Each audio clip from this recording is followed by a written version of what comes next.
Assalamualaikum warahmatullahi wabarakatuh. Yang kami hormati Bapak Ibu dosen dan rekan-rekan mahasiswa Magister Pendidikan IPA Universitas Lampung tahun 2020.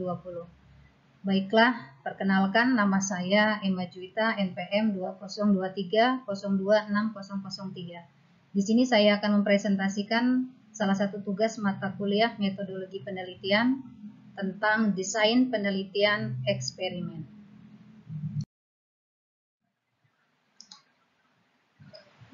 Dilihat dari tingkat kealamiahan, tempat penelitian terdapat 3 metode penelitian, yaitu penelitian eksperimen, survei, dan naturalistik. Di sini saya hanya akan membahas tentang penelitian eksperimen. Metode penelitian eksperimen diartikan sebagai metode penelitian yang digunakan untuk mencari pengaruh perlakuan tertentu terhadap yang lain dalam kondisi yang terkendalikan.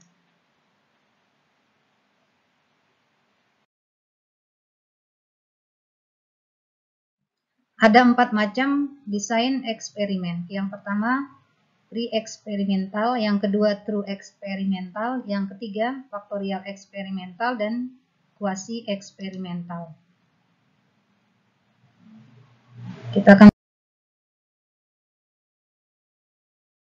bahas satu persatu. Yang pertama, pre-experimental design. Eksperimen ini dikatakan pre-experimental design karena desain ini belum merupakan eksperimen sungguh-sungguh. Mengapa?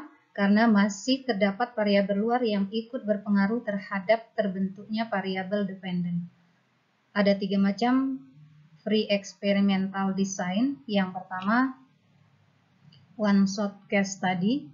Paradigma dalam penelitian eksperimen model ini dapat digambarkan sebagai berikut. Ada 2 variabel, ada variabel X dan ada variabel O, di mana variabel X ini adalah treatment yang diberikan atau variabel independen, sedangkan O merupakan variabel observasi atau variabel dependent.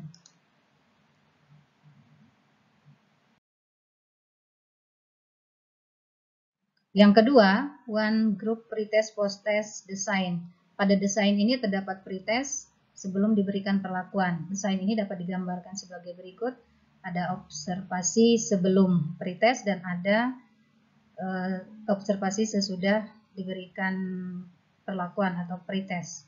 Kemudian yang ketiga, intake group comparison. Pada desain ini terdapat satu kelompok yang digunakan untuk penelitian, tetapi dibagi 2, yaitu setengah kelompok untuk eksperimen yang diberi perlakuan dan setengah untuk kelompok kontrol yang tidak diberi perlakuan.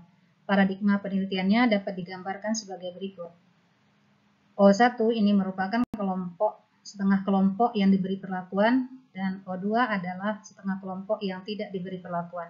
Untuk melihat pengaruh perlakuannya bisa kita lihat dari hasil O1 dikurang O2. Bentuk yang kedua, true experimental design. Dikatakan true experimental karena dalam desain ini peneliti dapat mengontrol semua variabel luar yang mempengaruhi jalannya eksperimen. Ciri utama dari true experimental adalah bahwa sampel yang digunakan untuk eksperimen maupun sebagai kelompok kontrol diambil secara random dari populasi tertentu. Jadi cirinya adalah adanya kelompok kontrol dan kelompok sampel dipilih secara random.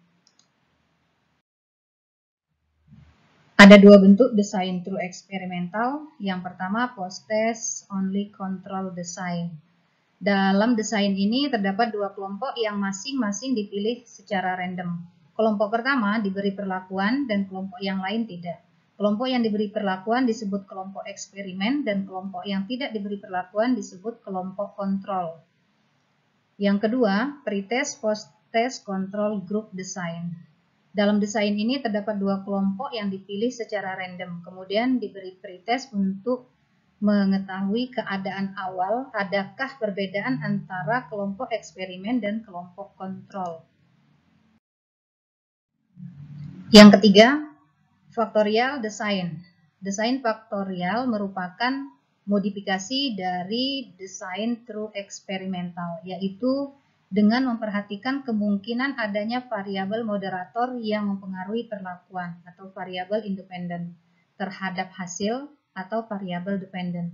Paradigma desain faktorial dapat digambarkan sebagai berikut, di mana yang bertindak sebagai variabel moderator yaitu variabel Y1 dan variabel Y2.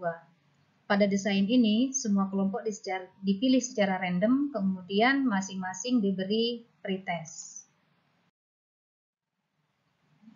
Bentuk yang keempat yaitu quasi experimental design.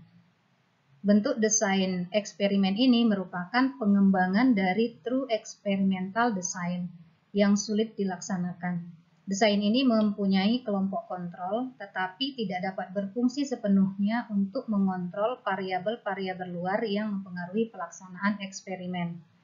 Ada dua bentuk desain quasi eksperimen, yaitu yang pertama, time series design. Dalam desain ini, kelompok yang digunakan untuk penelitian tidak dapat dipilih secara random. Kemudian yang kedua, non-equivalent control group design. Desain ini hampir sama dengan pretest, post-test control group design. Hanya pada desain ini, kelompok eksperimen maupun kelompok kontrol tidak dipilih secara random. Demikianlah Bapak Ibu dan rekan-rekan mahasiswa yang bisa saya presentasikan. Lebih kurangnya saya mohon maaf. Saya akhiri. Wassalamualaikum warahmatullahi wabarakatuh.